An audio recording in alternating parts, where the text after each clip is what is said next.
Eh bien aujourd'hui, j'aimerais prendre cette petite blague au mot et remplir avec vous une attestation de sortie pour Jésus.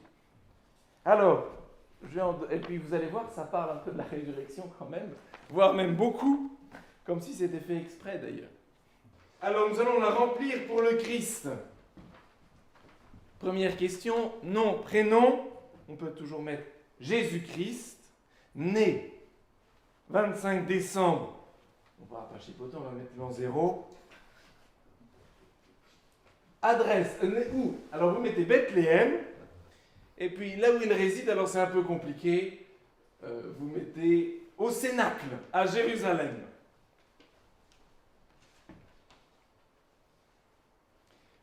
Et nous allons voir s'il peut sortir selon le premier critère. Alors, déplacement entre le domicile et le lieu d'exercice de l'activité professionnelle, lorsqu'ils sont indispensables à l'exercice d'activités ne pouvant être organisées sous forme de télétravail. Qu'est-ce que la résurrection? La résurrection, c'est l'annonce du salut pour toute l'humanité. Et est-ce que c'est ça l'activité de Dieu? Est-ce que ce que Dieu veut, c'est nous sauver, nous délivrer? Eh bien oui. Oui, Dieu veut nous délivrer de nos faiblesses. Et Dieu seul peut nous sauver. Est-ce que l'homme peut se sauver par lui-même? Est-ce que l'homme peut se donner à lui-même la vie éternelle qu'il n'a pas? Non. L'homme est obligé de la recevoir de Dieu lui-même. Nous avons besoin de Dieu. Alors on peut cocher cette première case. Mais il y a une condition. Est-ce que ça peut être fait par télétravail? Est-ce que Dieu, du haut du ciel et des nuages, aurait pu dire, eh bien, je leur envoie le salut sans me déplacer? On pourrait se le dire au nom de sa toute-puissance, mais au nom de son amour. Dieu nous aime et il veut nous rejoindre. Et c'est par amour qu'il va nous rejoindre. Alors non, Dieu ne pouvait pas nous sauver par télétravail parce qu'il nous aime. Deuxième condition, déplacement pour effectuer des achats de première nécessité. Eh bien, il faudrait rajouter une petite lettre. Déplacement pour effectuer des rachats de première nécessité. Alors, vous pouvez mettre devant achat un petit R pour rachat et cocher la case. Qu'est-ce que le rachat?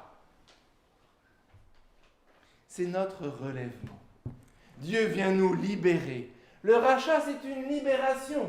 Il nous libère de notre faiblesse. Pour reprendre l'image de l'esclave, il nous rachète comme des esclaves pour nous rendre la liberté d'enfants de Dieu. Il nous rachète de nos idoles auxquelles nous nous étions emprisonnés.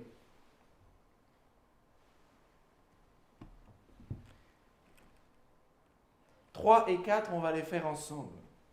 Consultation pour des soins et déplacement pour motifs familiaux impériaux, pour assistance aux personnes vulnérables ou pour la garde des enfants. Est-ce que c'est une condition de la résurrection? Oui, Dieu vient nous assister dans notre vulnérabilité. Mais il vient aussi garder ses enfants. C'est une des beautés de la résurrection. C'est que l'adoption, notre adoption d'enfants de Dieu, devient pleine et entière. Ce sont nous, les enfants de Dieu. Et aujourd'hui, par la résurrection, eh bien, nous vivons pleinement cette communion avec sa divinité. Comme des enfants adoptifs, il nous fait participer à sa divinité. On peut cocher et on peut souligner assistance aux personnes vulnérables et garde d'enfants. Nouveau critère, déplacement bref, dans la limite d'une heure, pour du sport. Alors je suis sans doute ici le moins bien placé pour faire le lien entre la résurrection et le sport, mais il y en a un. Parce qu'avec le sport, nous prenons soin de notre corps. est un don de Dieu et c'est une bonne chose de faire du sport. C'est moi qui vous le dis. Eh bien, la résurrection, c'est aussi prendre soin de notre corps. C'est Dieu qui prend soin de notre corps.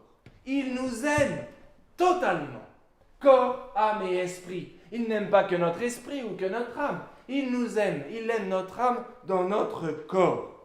Et la résurrection, c'est qu'il vient nous dire, je viens sauver votre âme et votre corps. Et je viens vous rendre votre corps glorieux dans la vie éternelle. Alors c'est un peu du sport qu'il va nous faire, nous rendre un corps glorieux. Et nous pouvons cocher aussi cette case. Il vient nous faire du sport pour l'éternité. Et enfin, il nous en reste 2, convocation judiciaire ou administrative, et participation à une mission sur demande de l'autorité administrative. La résurrection, c'est aussi une question d'autorité. Mais pas une question d'autorité civile, celle de Dieu le Père. C'est Dieu le Père qui ressuscite le Christ. Et par la résurrection, le Christ s'abandonne à la bienveillance de son Père. Et c'est ce à quoi il nous invite. C'est ça la résurrection. C'est ça ce que Thomas est invité à vivre. Faire confiance à Dieu. Faire confiance à son autorité bienveillante. Alors nous pouvons aussi cocher ces 2 cases. C'est aussi une convocation à l'autorité de Dieu et une convocation à son autorité bienveillante. Alors résumons tout ce que nous avons coché. Qu'est-ce que la résurrection ? La résurrection, c'est un déconfinement du salut pour toute l'humanité, une invitation de Dieu pour nous sauver. La résurrection, c'est notre rachat, c'est notre libération de nos faiblesses, de nos péchés, de nos imperfections. La résurrection, c'est le secours pour notre faiblesse et notre adoption plénière comme enfant de Dieu. Et la résurrection, c'est nous abandonner à la confiance de Dieu le Père. Bonne résurrection à chacun et bon déconfinement du salut. Et Matthieu me le propose, on peut signer avec une croix.